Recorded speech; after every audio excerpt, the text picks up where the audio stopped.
Bien, Mateo 25, 31. Esta parábola, o bueno, esta porción se conoce como la parábola del juicio de las naciones. Algunos la conocen como la parábola de las ovejas y los cabritos, ¿sí?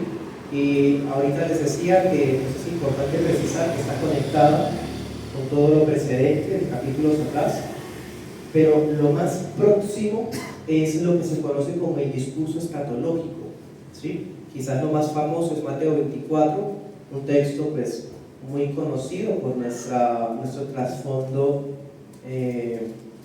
por el trasfondo religioso del cual provenimos, donde se hace mucho énfasis en temas como el rapto, la tribulación y demás, ¿sí? En Mateo 24, si ustedes se acuerdan, en el versículo 2 y 3, ellos van saliendo del templo de Jerusalén y los discípulos le muestran al Señor: Señor, mira estas estructuras, estas grandes piedras. Y el Señor les dice: si las ven, pues no quedará piedra sobre piedra. Y ellos quedan como impactados porque tenían un concepto que ese templo iba a ser prácticamente indestructible, y ya que está crecido, pues menos aún. Entonces cuando Él les dice eso, ellos es un choque muy fuerte, tanto así que cuando llegan al Monte de los Olivos es lo primero que llegan a preguntarle: Señor, ¿cuándo será eso? Y empieza el discurso escatológico desde Mateo 24. Entonces, si usted mira en Mateo 24, del versículo 32, por ejemplo, el Señor habla una parábola, la parábola de la higuera. Luego sigue enseñando. Para Mateo 24, versículo 45, da otra parábola, la parábola del siervo fiel y prudente, ¿sí? Luego, Mateo 25, entonces el reino de los cielos será como 10 vírgenes, ¿sí? Luego mire 25, 14, porque el reino de los cielos es como un hombre que partiendo lejos. O sea, dense cuenta, hay unidad, todo está conectado y todo está apuntando a la pregunta que hicieron los apóstoles: Señor, ¿cuándo serán estas cosas? Y el énfasis del Señor no es dibujar una especie de escena amarillista donde todo se destruye y se quiebran las montañas y demás, sino sencillamente mostrar la importancia de estar preparados para su regreso, ¿sí? Eso es como el meollo de toda esta porción. Entonces, siguiendo esa línea de pensamiento, nos damos cuenta que este relato, el juicio de las naciones, es la conclusión, ¿sí? Porque ya Mateo 26, 1, esto ya corresponde al día miércoles. ¿Se dan cuenta? Entonces, es interesante porque esto que vamos a hablar hoy es no solamente lo último que el Señor dijo el martes, sino también la conclusión del discurso escatológico, ¿sí? Y en ese discurso escatológico terminó con varias parábolas. Ahorita las vimos: la parábola de las 10 vírgenes, la parábola de los talentos, y ahora esta. Y nos enseña la importancia de que los discípulos del Señor estemos espiritualmente alertas y diligentes para la venida del Señor. Este relato es la conclusión perfecta para todo el discurso y se va a enfocar en responder una pregunta: ¿cómo debería ser la conducta de los discípulos entre ellos mismos? Si ustedes se acuerdan la de las 10 vírgenes, ellas debían almacenar aceite, ¿no? Porque las insensatas no guardaron y pues cuando llegó el esposo ya no pudieron servir. Con el de los talentos hubo uno que lo enterró, ¿se acuerdan? O sea, el Señor está instando a estar activos en el servicio mientras Él regresa. Y ahora esta va como con la misma idea de pensamiento, pero más relacionada con los demás, con los hermanos y los discípulos, ¿sí? Ahorita pues será un poco más claro cuando esté explicado. Vamos a estudiar los dos puntos. Un primer punto será analizando el relato bíblico,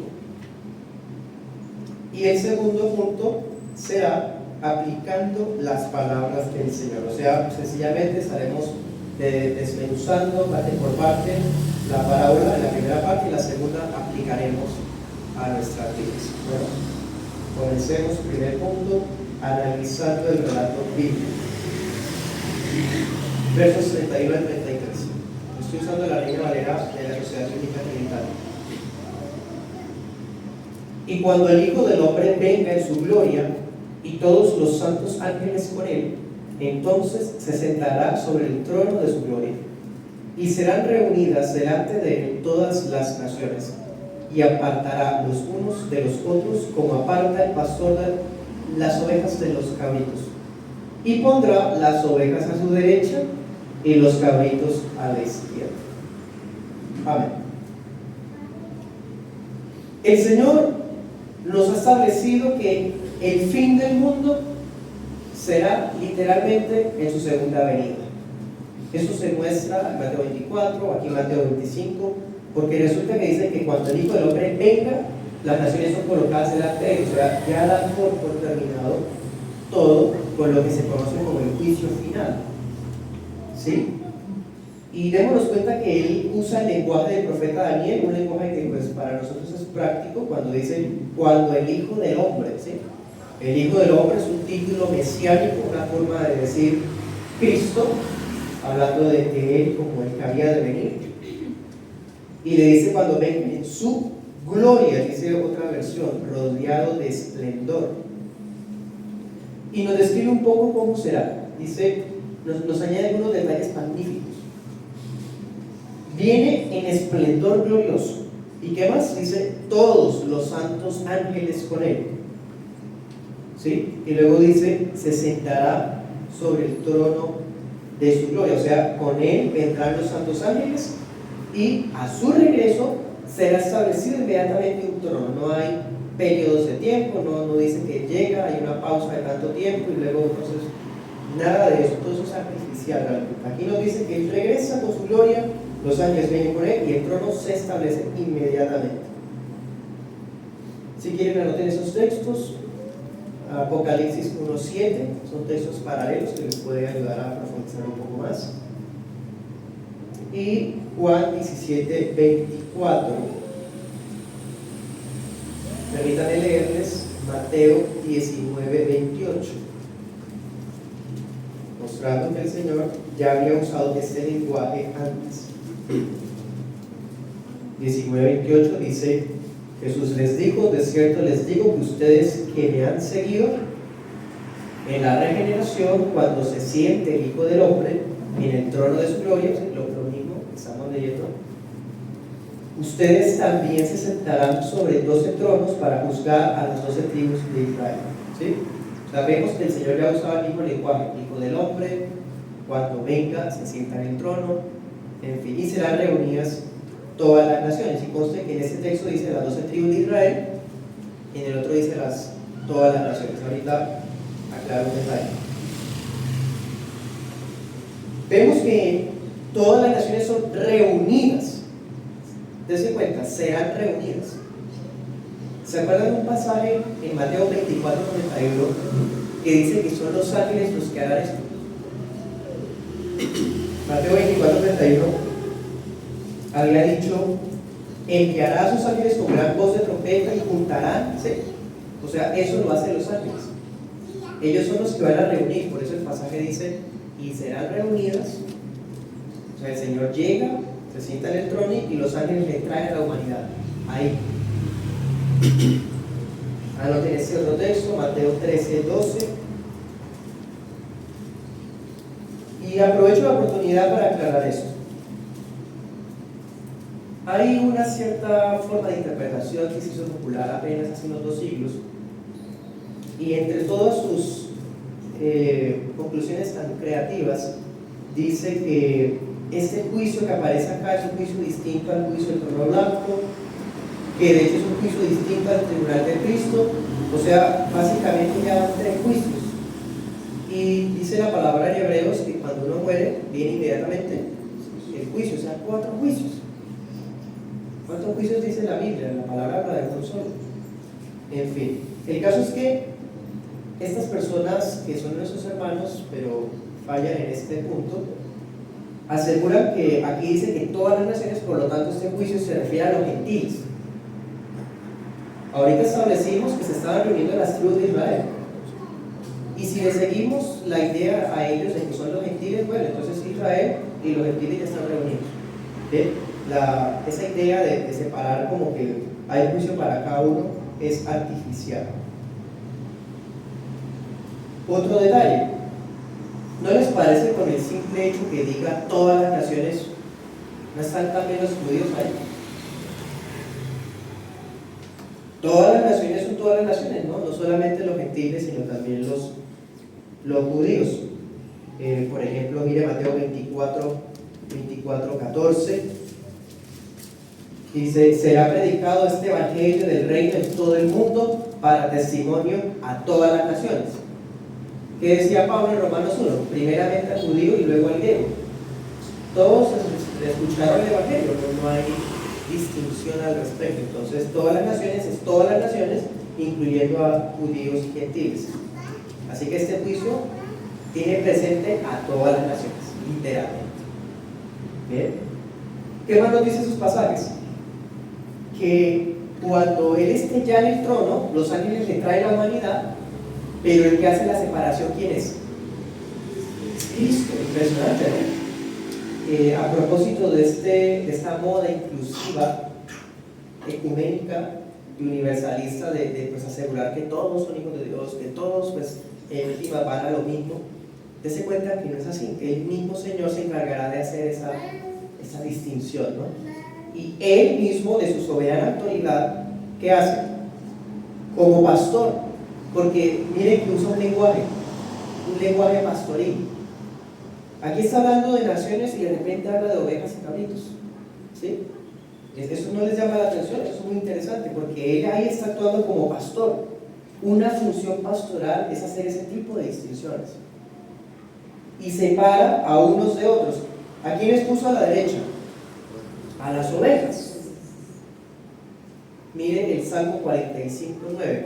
Cuando vi ese pasaje estudiando el texto, fue una de las cosas más bellas que aprendí en esta oportunidad. Me pareció maravilloso. A la derecha van a estar las ovejas. ¿Quiénes son las ovejas, hermanos? Es la iglesia del Señor. Y mire, Salmo 45:9, léalo ahí. ¿Quién está a la derecha del príncipe, del novio del Salmo 45? La esposa. ¡Wow! ¡Qué impresionante! Entonces, la palabra es así, armónica, coherente. No necesitamos añadirle nuestras ideas. Ella misma nos enseña todas estas glorias. En fin, y a la izquierda, ¿a quiénes coloca? A los cabritos. Algunos comentaristas dicen que ese concepto de cabrito, ese término, es una forma de decir que pues para un pastor de ovejas, las ovejas eran más valiosas que los cabritos. Pasa como cuando el hermano mayor del hijo pródigo le dijo al papá: es que tú ni un cabrito me has dado, ¿sí? O sea, como diciendo, ni lo más barato me has dado, ¿sí? Entonces el pastor hace esa distinción, coloca a las ovejas a la derecha y a la izquierda pone a las cabras. Y esto una vez más refuta ese sistema que estoy refiriendo.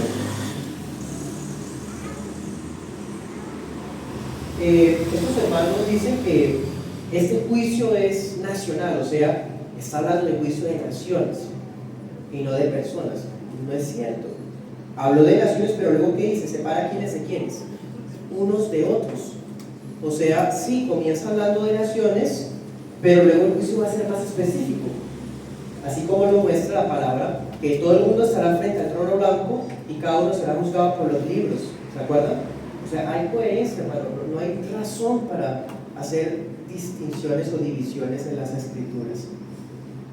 Entonces, de haber hablado en términos plurales, nacionales, colectivos, como quiera, el Señor pasó a hablar a términos individuales, singulares. O sea, todo el mundo está ahí, judíos, gentiles, y empieza el juicio uno por uno, unos y otros, uno por uno. Aquí las ovejas, aquí las cabras. No va a ser como que, bueno, acá va Colombia, acá va Israel. No tiene sentido, porque cada uno hay un remanente, como vimos en la enseñanza de la escuela. Bien, anoten este texto, Ezequiel 34:17. El Señor Jesús está usando el lenguaje del profeta Ezequiel. para decir que como buen pastor, como gobernante, que pastor y rey son sinónimos bíblicamente, sobre todo cuando se refiere al Mesías. Él es el que hace esa distinción precisamente por eso.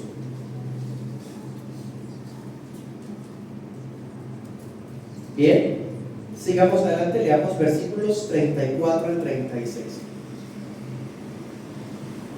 Entonces el rey dirá a los que estarán a su derecha: vengan, benditos de mi Padre, hereden el reino preparado para ustedes desde la fundación del mundo.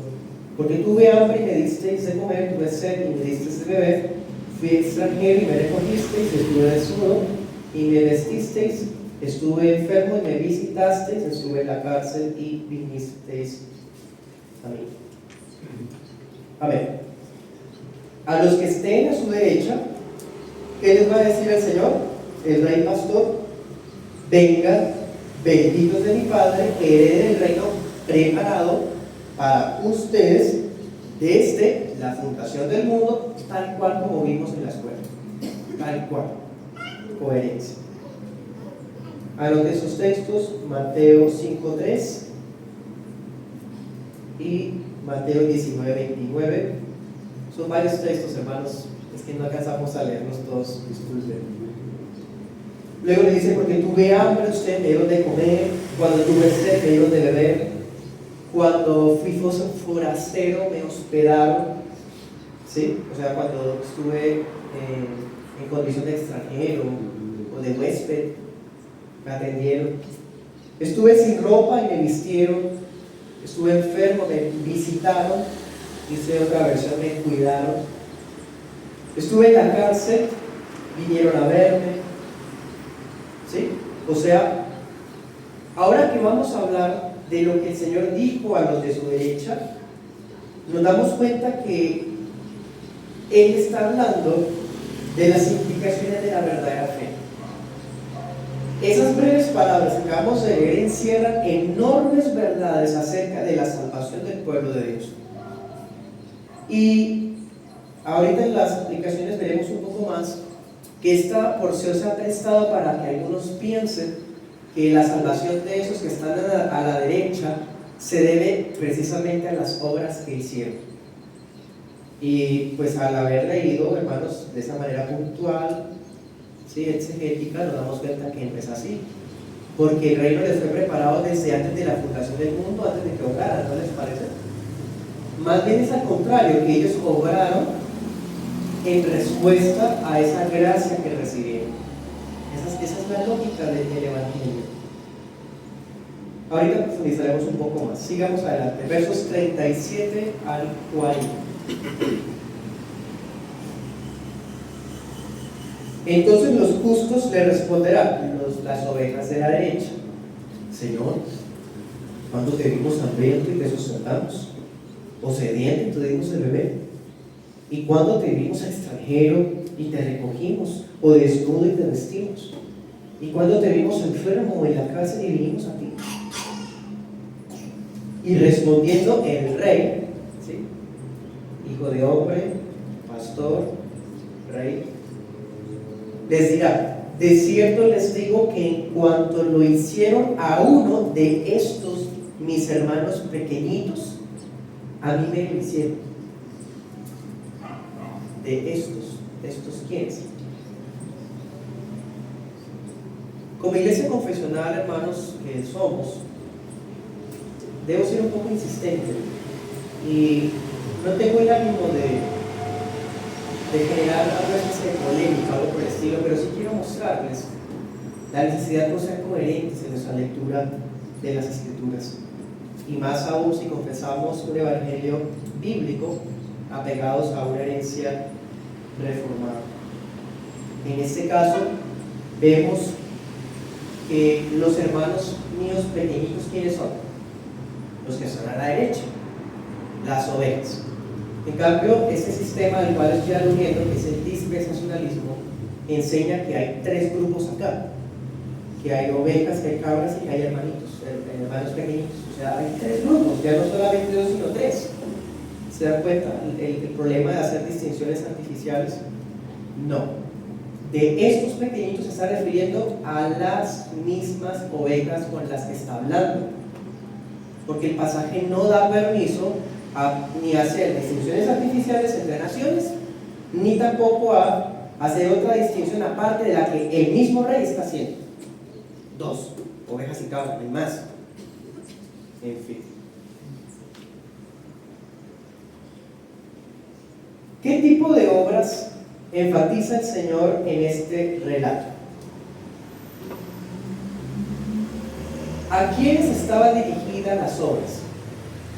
A los hermanos pequeñitos. Importante.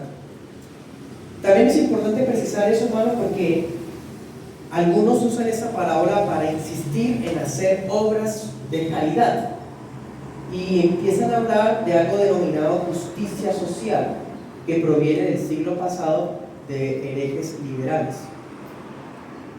Esta parábola no está hablando de obras sociales dirigidas a todo el mundo sin excepción, y obviamente no estamos diciendo que no se haga. Estamos diciendo es que no es legítimo utilizar esta parábola para eso.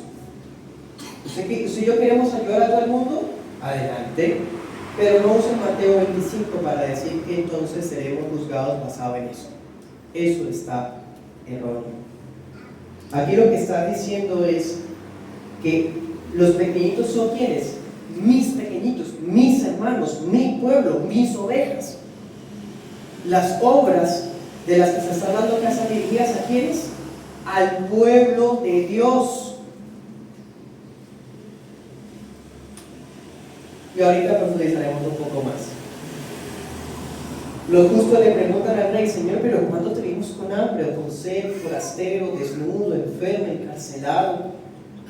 ¿Cuándo te vimos a ti sin tener dónde quedarte? Y el Señor les dice: le aseguro que todo lo que hicieron por uno de esos hermanos míos más humildes, dice otra versión, por mí mismo lo hicieron. ¿Quiénes son los hermanos del Señor? Leamos algunos textos. Mateo 10, 41.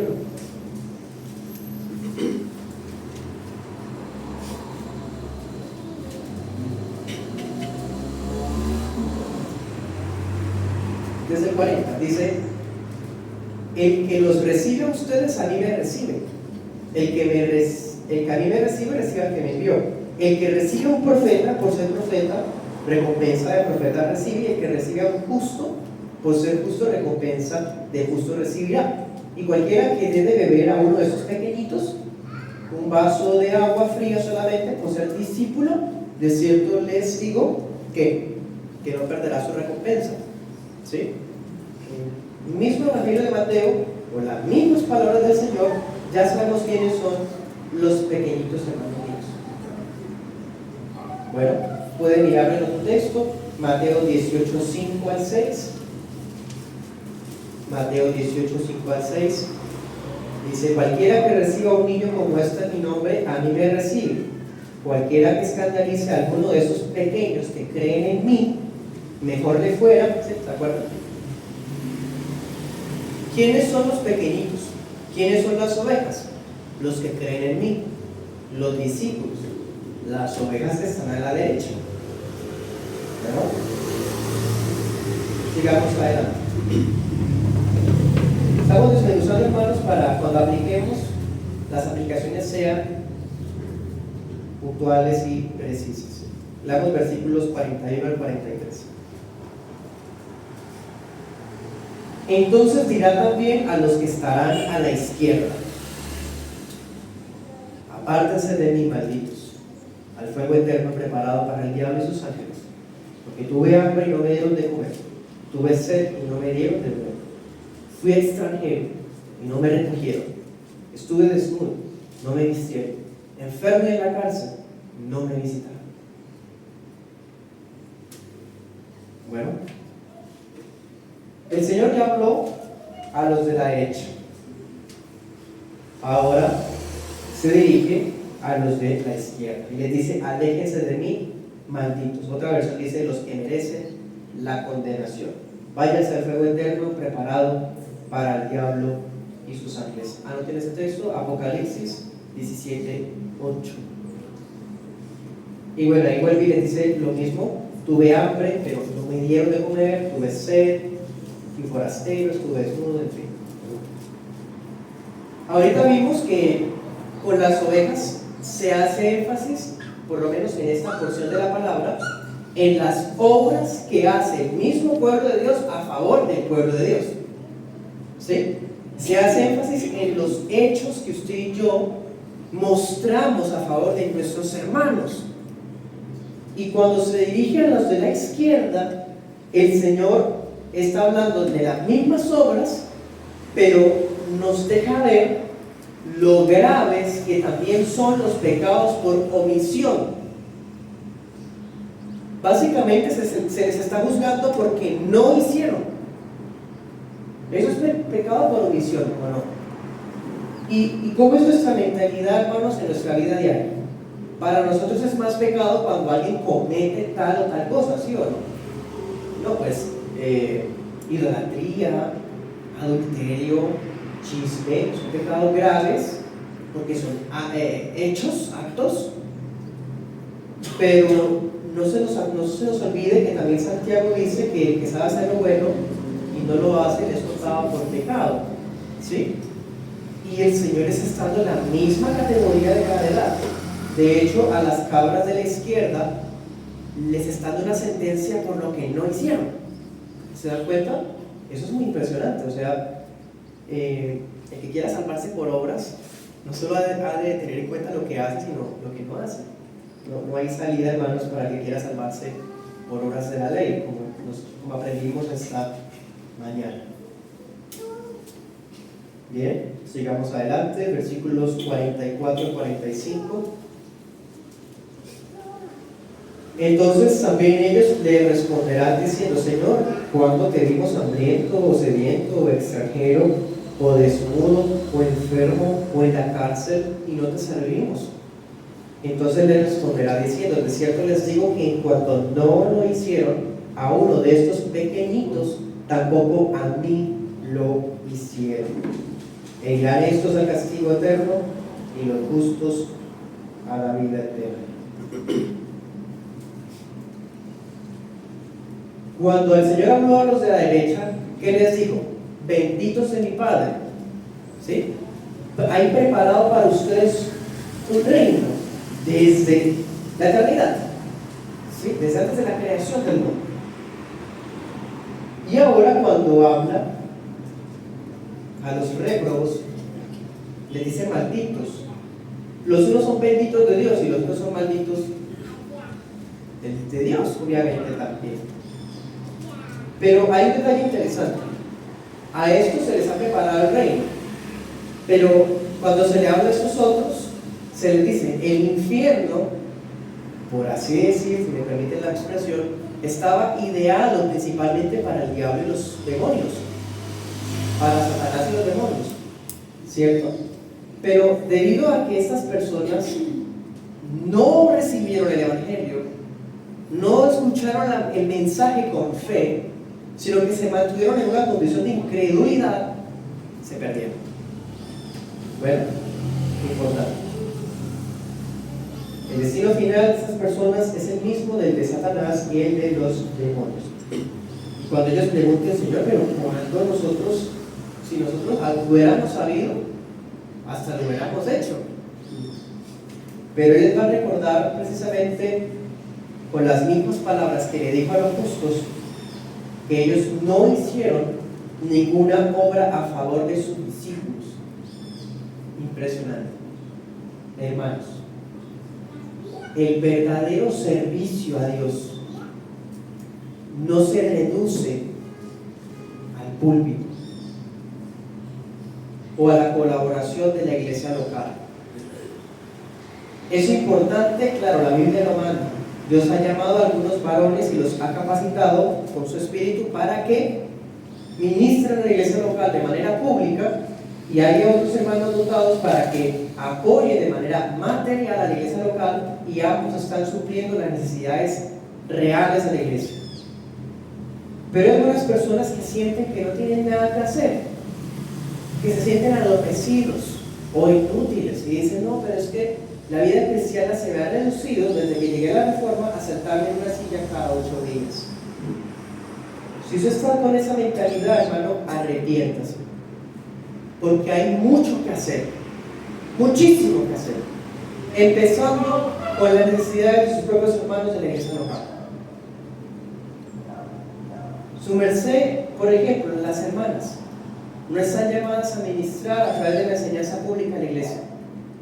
¿Y eso ya las cohíbe de servir de cualquier manera? Claro que no. Vemos las hermanas siempre colaborativas, por lo menos, por ejemplo, en la iglesia local acá en Bucaramanga vemos ese servicio activo, la iglesia Girón lo mismo. O sea, hay mucho que hacer, no hay excusas. Nosotros rendimos servicio digno al Señor de distintas maneras, y una de esas maneras es estas obras que estamos leyendo acá. ¿Cómo están mis hermanos en sus condiciones?